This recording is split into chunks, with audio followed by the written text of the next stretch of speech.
Cara, é muito triste. Fazer o meu trabalho é muito triste. Por isso que toda vez que alguém faz um react e transforma a Honda em entretenimento, eu fico um pouco chateado. Então, Por- sobre essa questão dos reacts, Sim, eu lembro que você comentou que foi um pouco a respeito do Brino, sim. do Michael Kister, do Luigi.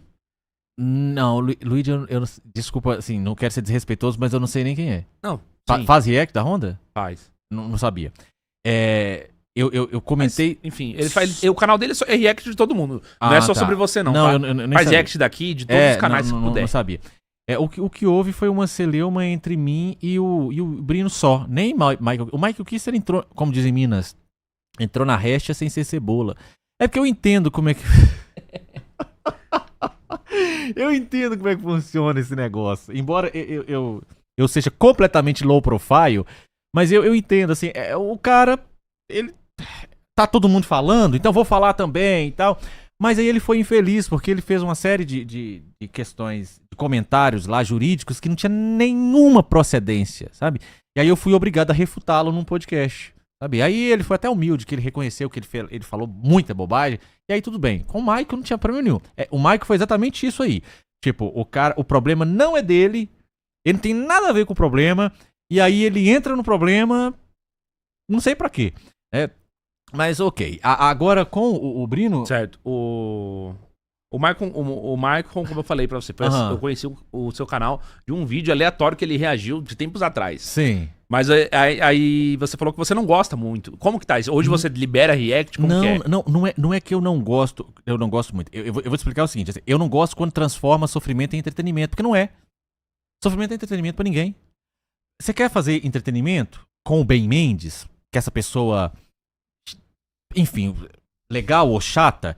Cara, me convida então pra gente fazer qualquer coisa. Um podcast, tá? Faça entretenimento de um podcast. Comigo? Sei lá, não sei. Eu sou uma pessoa super sem graça. Não daria pra fazer muito. Mas, sei lá, me chama pra andar de bicicleta na Paulista. Bicicleta eu sei andar. Me chama pra andar de skate na Paulista, eu não sei andar. Eu vou cair, vai ser entretenimento pra você. Agora, sofrimento não pode ser entretenimento. Então, pra mim é um problema muito grande quando pegam reportagens da Honda. Porque vamos lá, o que é uma reportagem da Honda? Vou pegar você como consumidor agora. Você não é o Júnior, host do Redcast, mas não. Você é um consumidor. Cara, você passou uma moléstia com o fornecedor. Ele tá fazendo hora com a tua cara, tá te tratando como um palhaço e você não conseguiu resolver seu problema. Aí você vai e pede um programa de televisão, de internet, pra te ajudar. Um jornalista, advogado, foi lá com você, mas ele não foi como advogado, ele foi como jornalista. E aí resolveu o seu problema. Pronto, você tava sofrendo. E aí resolveu o seu problema. De repente, você fica sabendo que tem gente rindo do seu problema, transformando aquilo em entretenimento. Vamos assistir aqui uma reportagem do Ben Mendes. Cara, vai ser engraçado só pra você. Agora, pra aquela mulher, tem uma reportagem, por exemplo, que era uma família. Todos os filhos nos chamaram pra gente ir à Unimed, porque a mãe tava tendo um tratamento de câncer negado pela Unimed. Isso é gravíssimo. Isso é entretenimento pra quem, meu irmão? É gravíssimo. Entretenimento E os com planos louco. de saúde estão nessa de negar, né? Totalmente, Nega toda hora. procedimento estético. Toda hora. Parto. Não, é procedimento estético, mas não é procedimento estético. Muitas vezes é uma questão de Mamoplastia correção. reparadora, por exemplo. Abdominoplastia reparadora. Então, não é procedimento estético. Aí Não nega é. porque carência, nega porque o plano não cobre. Agora o plano não tá deixando de cobrir um monte de exame, exato. cara. Tá assim. E aí é entretenimento isso pra quem? Pra um louco, pra um doente, pra um mercenário, pra alguém que só pensa em dinheiro, só quer like e monetizar. Só pode ser isso. Agora, dá pra você fazer react das reportagens da Honda de forma respeitosa? Dá. Como, por exemplo, o primeiro que eu tomei conhecimento, né, que fez reacts sobre a Honda foi o Casemiro Miguel, e tudo bem, cara. Ah, mas por que você não achou ruim do Casemiro? Porque você já comparou os reacts? O Casemiro, ele fazia react pra aprender direito do consumidor, divulgar direito do consumidor, e ele tava sempre a favor do consumidor. Ele tava ali com respeito. Nunca vi O Casemiro. Se eu estiver falando bobagem, podem me corrigir, porque eu também não assisti todos os reacts do Casemiro.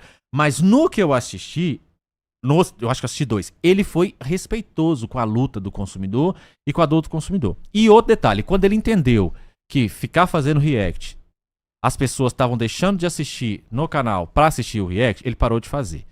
Diferente do rapazinho aí que tá sendo processado, tem um processo em curso, então eu não posso falar do processo em curso, mas o rapazinho tá sendo processado não porque fez react da Honda apenas, mas porque foi desleal. Começou a colocar...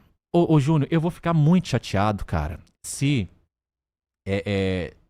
depois que eu chegar lá a Belo Horizonte, eu for assistir alguma coisa, e aí de repente os meninos mandarem pra mim e falarem assim, bem, o Júnior postou um react, um corte seu aqui, e no título você falando assim, entrevistei o maior barraqueiro da internet. Eu vou ficar muito chateado, cara. Eu não sou barraqueiro da internet. Cara, isso, entendeu? Vai ser desleal, porque tipo assim, você me chamou lá de Minas. Eu venho foi isso mesmo, te respeitando, e você me respeitando também. Aí de repente você pode assim, cara, e aí eu comecei a ver que chegava pra mim títulos assim, Ben Mendes é o maior barraqueiro da internet. Eu falava assim, rapaz, como esse cara pode ser fã? Porque ele falava que era fã da Honda. Mentira, não era fã. Falava que era fã pra gente aceitar os reacts, né? Deve ser que imaginou assim, se eu falar que é fã, vai aceitar os reacts, mas não funcionou, porque eu não sou otário. E aí, Ben Mendes é o maior barraqueiro da internet. Aí eu falei assim, gente, não tá certo isso. E aí o programa da Honda do Consumidor virou um programa no canal dele. Era direto.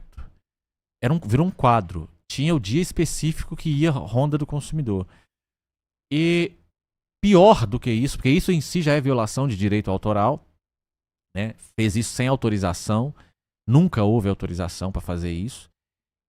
Fez isso, violou a honra subjetiva do autor dos direitos, porque me colocou como barraqueiro, e as pessoas começam a acreditar nisso.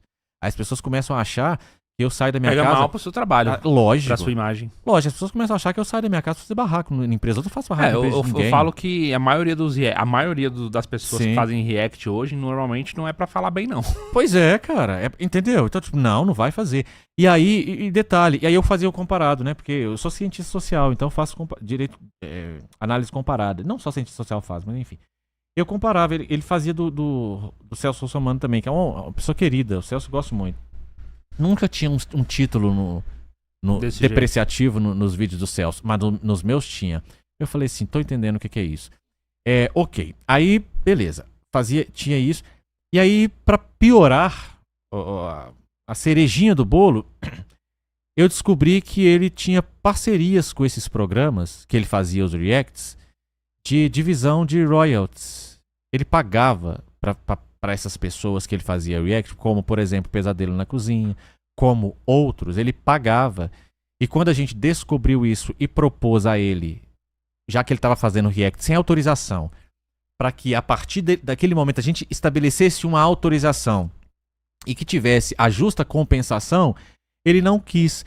E mais do que não querer, ele colocou um advogado para falar com a gente, representando ele e o pensamento dele, porque é isso que o advogado faz, para dizer que... Para humilhar o nosso trabalho. Em resumo, foi isso. Tá lá na reportagem. Para humilhar o nosso trabalho. Só que, cara, vamos lá. Como que você vai humilhar alguém que tá te dando no mínimo 80 mil reais por mês? Não vai... Essa humilhação tá com problema aí.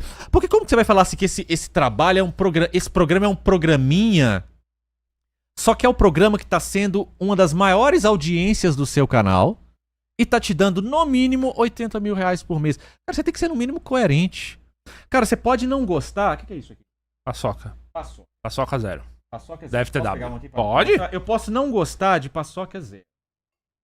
Só que se essa paçoca zero está me dando um rendimento alto, eu tô faturando mais com o paçoca zero, com o paçoca dessa marca, do que com o paçoca da marca X. Cara, não tem como eu virar pro fabricante da paçoca e falar assim, não, mas você tá querendo me vender a paçoca por tanto? Não faz sentido, porque a sua paçoca é de péssima qualidade. Cara, a paçoca é meu campeão de vendas. Sim. Entende? Eu tô sendo, no mínimo, desrespeitoso, né? É desleal. E aí foi isso que tentou fazer. E aí, só que eu tem uma coisa que eu não aceito, Júnior, as pessoas tentarem me fazer de palhaço, me fazer de otário. Eu finjo de vez em quando que eu sou um otário, assim. Inclusive, já aconteceu até de participar de podcast. Eu já participei de podcast que tipo, o host não sabia nada sobre mim. Tá. Nada. O host não assistia nada do meu trabalho. E o host queria que eu inventasse a pauta pra ele. Cara, estude você, é o convidado que você convidou. É você que tá chamando. Não sou eu que pedi a minha produção. Posso dizer, consegue uma entrevista pra mim lá no podcast? Não, foi o podcast que chamou. Então faz o dever de casa. Estude sobre o seu convidado, leia sobre ele. No mínimo, como você fez aqui. Eu não sei nem se você acompanha as reportagens, mas eu tô vendo que você sabe algumas coisas sobre o seu convidado. Então eu já fui convidado pra podcast em que a pessoa queria que eu você tá vendo que cara, eu estou numa condição de adoecimento físico. Agora, eu porto muletas pra me transportar, pra me locomover.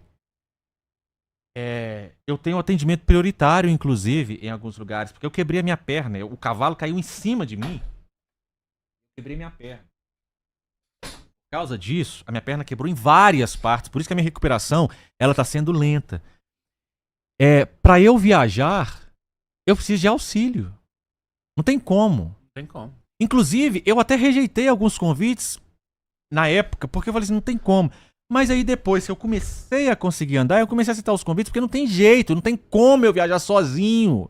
Cara, o aeroporto é desgraçadamente grande, não tem como eu andar de muleta da porcaria da entrada de Confins até a zona 32, que é a zona de embarque, não tem jeito. E depois, cara, eu vou precisar de auxílio pra subir escada, descer escada, não tem como eu viajar sozinho. Aí eu já fui convidado por podcast que queria que eu fosse sozinho. Desgraça que é isso, cara. Que eu vou sozinho. Então, tipo assim, não entendia nada sobre mim.